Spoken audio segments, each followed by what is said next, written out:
Writing goodbye feels like wading through murky water. Every thought too thick to cut through. Foggy, like so many New Haven mornings, started in some entryway in Davenport and ended indifferent to the siphoning of time. I wrote all my best poetry before I knew anything about the world. Beginnings leaking out of me like a slow storm, unshadowed by the looming cloud of loss. What can I leave behind for a place that will not stop to miss me when I go? All of the versions of myself I scattered across Sudler Hall, YouTube Live for a year, LC 102 when me and Cassidy booked Sudler too late. I am brimming with purposeless stories of people whose names will always reside somewhere between the tip of my tongue and the back of my mind, anthologies of wisdom acquired by mistake, the soon forgotten gospel of a dying era. I would tread forever in this almost memory if it meant that I could write to ward against the turning of the tide. How can I accept the end of this world we have created?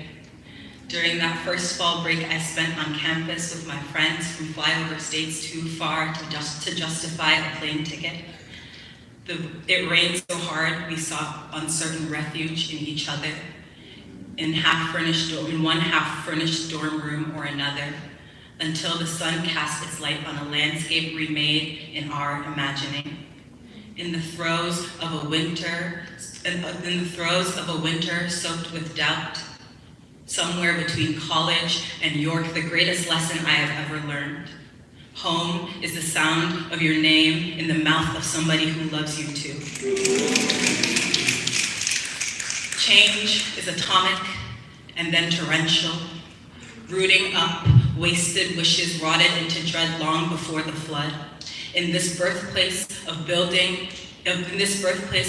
disquiet, I have learned the language of not enough.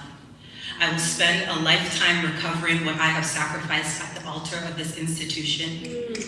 And still, I'm glad to have lived through it all. Every time I lost track of myself and found joy. Every time I thought something irreplaceable had been stolen from me and I refashioned myself whole despite. In the days when cruelty still surprised me, I sought desperately to anesthetize myself against its sting. But numbness is not a neutral position. I refuse to unlearn hope. I will resist the urge to render myself rigid if it means that I can always make room for you. I promised my mother that I would call her every day, and I did. So I absolved myself for the promises I could not keep. I forgive whichever Davenporter stole my umbrella during the dining hall rush. You could not have known it was lent to me by my friend. I imagine you when I am caught beneath sudden downpour, that testament to her love like a halo above your head. I know what is important now. I choose to remember the kindness instead.